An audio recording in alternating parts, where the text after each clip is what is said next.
कलियुग की एक रहस्यमयी यात्रा। हर हर महादेव दोस्तों, स्वागत है आप सभी भक्तों का भक्ति धारा कहानियां चैनल में, जहां हम आपको भक्ति, प्रेम और आस्था से जुड़ी अद्भुत कथाएं सुनाते हैं। आज हम आपको एक ऐसी भक्ति कथा सुनाने जा रहे हैं जो आपके हृदय को भक्ति रस से भर देगी। तो आइए इस दिव्य यात्रा की शुरुआत करें। शहर की हलचल से दूर हिमालय की गोद में बसा एक छोटा सा गांव देवपुर था, जो बाहरी दुनिया से कटा हुआ था लेकिन भीतर से भक्ति, रहस्य और दिव्यता से जुड़ा हुआ था। इसी गांव में एक युवती रहती थी जिसका नाम था आर्या। आर्या बचपन से ही देवी देवताओं की कहानियों में रच बस गई थी। उसकी दादी उसे हर रात शिव पार्वती की कथाएं सुनाया करती थी, विशेषकर वह कथा जिसमें भगवान शिव ने पार्वती को कैलाश की गुफा में शिव शक्ति का परम रहस्य बताया था। आर्या को यह रहस्य हमेशा आकर्षित करता था कि आखिर वह कौन सा ज्ञान था जिसे भगवान शिव ने स्वयं केवल पार्वती को सुनाया, और उस रहस्य को सुनने वाला जो भी अन्य जीव था वह भस्म हो गया। कलियुग में जन्मी आर्या का हृदय संसारिक मोह से हटकर आध्यात्म की ओर बढ़ता गया। आधुनिक शिक्षा में स्नातक करने के बावजूद भी उसका मन किताबों में नहीं, मंदिरों में लगता था। एक दिन एक संयोगवश आर्या को अपने दादाजी की पुरानी लकड़ी की अलमारी से एक हस्तलिखित ग्रंथ मिला, जिस पर लिखा था, शिव रहस्य केवल योग्य के लिए। ग्रंथ खोलते ही एक दिव्य प्रकाश कमरे में फैल गया और आर्या को एक क्षण के लिए ऐसा लगा जैसे वह हिमालय के किसी ऊंचे शिखर पर खड़ी है। ग्रंथ में सिर्फ एक पंक्ति लिखी थी, जब आत्मा शुद्ध हो और मन शांत, तभी शक्ति स्वयं प्रकट होती है। वह उलझन में थी कि यह शक्ति क्या है और उसे कैसे प्राप्त किया जाए। उसी रात उसे स्वप्न में एक वृद्ध सन्यासी दिखाई दिए, जिन्होंने उसे एक रहस्यमयी गुफा का पता बताया। त्रिशूल पर्वत की गुफा में वह दिव्य ऊर्जा बंद है जो शिव शक्ति का सार है। अगले ही दिन आर्या ने अपना सामान बांधा और अकेले ही उस यात्रा पर निकल पड़ी, जिसके लिए न तो वह पूरी तरह तैयार थी, न ही जागरूक। उसकी यात्रा आरंभ हुई जंगलों, नदी, पर्वतों और अजीब अजीब घटनाओं से होकर। पहले ही दिन वह एक नागमणि के पास पहुंची, जहां एक काले नाग ने रास्ता रोक लिया। आर्या न डरी न भागी।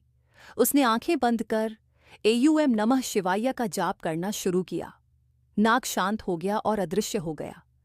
ये पहला संकेत था कि उसकी आत्मा भय से मुक्त हो चुकी है।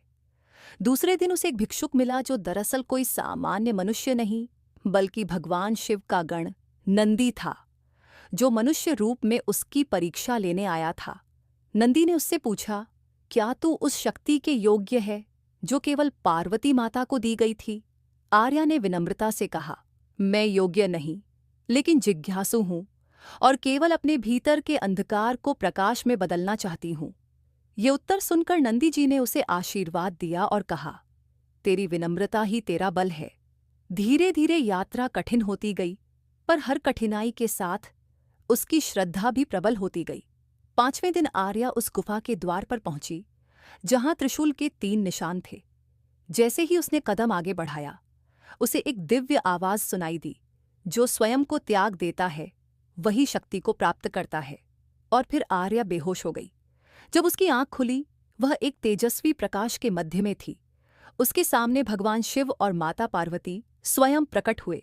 शिव ने कहा, हे कन्या, तू इस कलियुग की वह आत्मा है जो अपने भीतर की शक्ति को पहचानने आई है। शक्ति बाहर नहीं, भीतर है।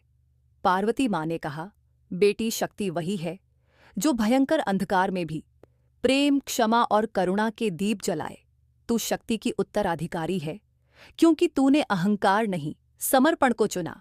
उस क्षण आर्या को अपने भीतर एक कंपन महसूस हुआ, जैसे उसके शरीर में कोई दिव्य ऊर्जा प्रवाहित हो रही हो। उसे अपने भीतर से एयूम की ध्वनि सुनाई देने लगी। उसने अनुभव किया कि वह अब वही नहीं रही। वह अब केवल आर्या नहीं रही, वह शिव शक्ति की प्रतिनिधि बन गई है। उस दिव्य ज्ञान के साथ वह वापस अपने गांव लौटी, लेकिन अब वह एक सामान्य युवती नहीं थी।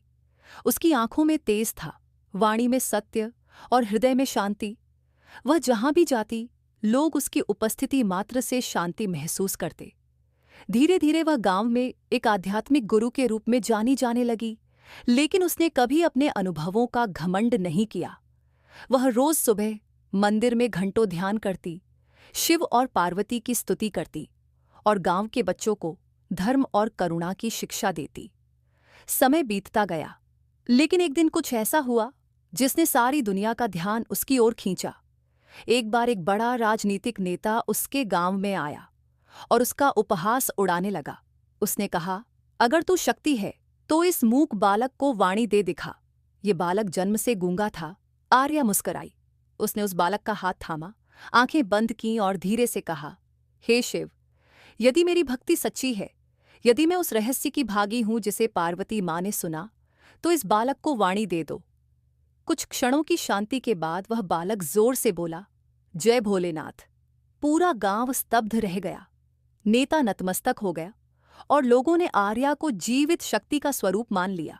पर आर्या ने कहा, मैं कुछ नहीं, केवल एक माध्यम हूं।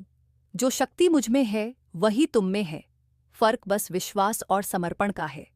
इस घटना के बाद आर्या की ख्याति दूर दूर तक फैल गई, लेकिन उसने कभी अपना गांव नहीं छोड़ा।